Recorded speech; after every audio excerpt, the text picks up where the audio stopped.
Hello students. इस video में हम लोग सीखेंगे कि कैसे रेशनल नंबर्स को असेंडिंग और डिसेंडिंग ऑर्डर में अरेंज किया जाएगा। इसके लिए कुछ स्टेप्स को फॉलो करना है, जिसमें पहला स्टेप है, if any of the rational number has negative denominator make it positive by multiplying -1 in each numerator and denominator. अगर किसी रेशनल नंबर का डिनोमिनेटर निगेटिव है तो सबसे पहले उसे पॉजिटिव बनाने के लिए उस रेशनल नंबर के न्यूमरेटर और डिनोमिनेटर दोनों को -1 से मल्टीप्लाई कर देंगे। स्टेप टू में दिए गए रेशनल नंबर्स के डिनोमिनेटर का एलसीएम फाइंड आउट करेंगे। दिए गए रेशनल नंबर्स के डिनोमिनेटर का एलसीएम फाइंड आउट करेंगे। स्टेप 3 में उन रेशनल नंबर्स के लिए एक इक्विवेलेंट रेशनल नंबर लिखेंगे, जिसमें इक्विवेलेंट रेशनल नंबर्स का डिनोमिनेटर एलसीएम के रूप में होना चाहिए। नेक्स्ट है स्टेप 4। स्टेप 4 में उन इक्विवेलेंट रेशनल नंबर्स को असेंडिंग या डिसेंडिंग ऑर्डर में अरेंज करेंगे according to its numerator.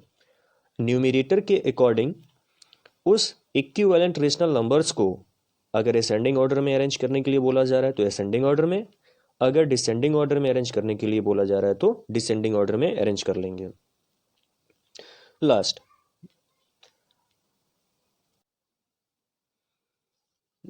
Next step 5। Step 5 में लास्ट में उन रिस्पेक्टिव इक्विवेलेंट रेशनल नंबर्स के लिए जो रेशनल नंबर है उसको राइट कर लेना है। चलिए एक एग्जांपल देखते हैं। एग्जांपल है, arrange in ascending order 4 by -9, -5 by 12, 7 by -18 and -2 by 3। Question है कि rational numbers 4 by -9, -5 by 12, 7 by -18 and -2 by 3 को असेंडिंग ऑर्डर में अरेंज कीजिए।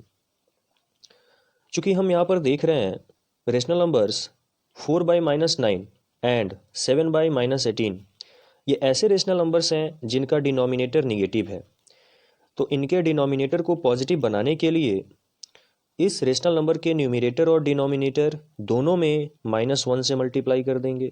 -1 से मल्टीप्लाई करने पर इन रेशनल नंबर्स का डिनोमिनेटर पॉजिटिव हो जाएगा।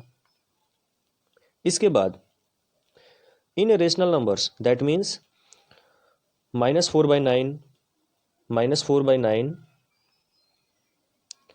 -5 by 12, -7 by 18 और -2 by 3 में डिनोमिनेटर्स 9, 12, 18 एंड 3 का एलसीएम फाइंड आउट करेंगे और एलसीएम 36 प्राप्त होगा। अब इन रेशनल नंबर्स का इक्विवेलेंट रेशनल नंबर लिखेंगे जिसमें उसका डिनोमिनेटर एलसीएम हो।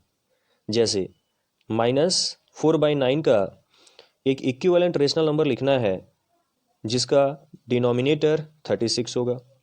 इसके पहले वाले वीडियो में हमने डिस्कस किया था कि किस तरीके से एक इक्विवेलेंट रेशनल नंबर लिखा जाएगा। 9 से 36 को डिवाइड करेंगे, 4 टाइम्स में डिवाइड होगा। उस 4 से इस रेशनल नंबर के न्यूमरेटर में मल्टीप्लाई कर देंगे, तो मल्टीप्लाई करने के बाद हमें प्राप्त हो रहा है -16 by 36। सिमिलरली -5 by 12 का एक इक्विवेलेंट रेशनल नंबर लिखना है जिसका डिनोमिनेटर 36 हो, तो 12 से 36 को डिवाइड करेंगे, 3 टाइम्स में डिवाइड हो जाएगा। अब इस 3 से उस रेशनल नंबर के न्यूमरेटर को मल्टीप्लाई कर देंगे, तो मल्टीप्लाई करने पर -15 by 36 आपको प्राप्त हो जाएगा। नेक्स्ट -7 by 18 का एक इक्विवेलेंट रेशनल नंबर लिखेंगे जिसमें डिनोमिनेटर 36 होगा। 18 से 36 को 2 टाइम्स में डिवाइड किया जा सकता है। उस 2 से -7 को मल्टीप्लाई कर देंगे, मल्टीप्लाई करने पर आपको -14 by 36 प्राप्त हो जाएगा। एंड लास्ट -2 by 3 का एक इक्विवेलेंट रेशनल नंबर लिखेंगे जिसका डिनोमिनेटर 36 होगा। 3 से 36 12 टाइम्स में डिवाइड हो जाएगा। अब उस 12 से इस रेशनल नंबर के न्यूमिनेटर दैट मीन्स -2 को मल्टीप्लाई करेंगे तो मल्टीप्लाई करने पर आपको -24/36 प्राप्त हो जाएगा।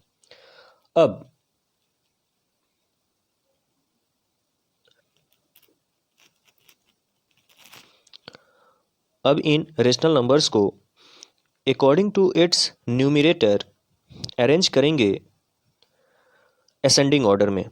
जैसा कि आप देख पा रहे हैं, हमारे पास 4 इक्विवेलेंट रेशनल नंबर्स हैं। पहला है -16/36, दूसरा -15/36, तीसरा -14/36 एंड लास्ट है -24/36। इनके न्यूमिनेटर्स -16, -15, -14 और -24 है। इनके न्यूमिनेटर्स के अकॉर्डिंग इन रेशनल इक्विवेलेंट रेशनल नंबर्स को असेंडिंग ऑर्डर में अरेंज करेंगे। तो असेंडिंग ऑर्डर में अरेंज करने के लिए सबसे पहले सबसे छोटा वाला तो -24/36, इससे बड़ा -16/36, फिर इससे बड़ा -15/36 एंड लास्ट में सबसे बड़ा -14/36। फिर इक्विवेलेंट रेशनल नंबर्स का रिस्पेक्टिव रेशनल नंबर लिखेंगे। जैसे कि -24/36 का रिस्पेक्टिव रेशनल नंबर -2/3 है। -16/36 का रिस्पेक्टिव रेशनल नंबर 4/-9 है। -15/36 का रिस्पेक्टिव रेशनल नंबर -5/12 है और -14/36 का रिस्पेक्टिव रेशनल नंबर 7/-8 है। अब अकॉर्डिंग टू क्वेश्चन दिया गया रेशनल नंबर असेंडिंग ऑर्डर में अरेंज्ड है। अगर क्वेश्चन डिसेंडिंग ऑर्डर में अरेंज करने को बोलता तो इक्विवेलेंट रेशनल नंबर तक की प्रोसेस सेम रहती, बस उन इक्विवेलेंट रेशनल नंबर्स को अरेंज हम डिसेंडिंग ऑर्डर में कर देते। दैट मीन्स सबसे पहले सबसे बड़े को लिख देते, उसके बाद उससे छोटा, फिर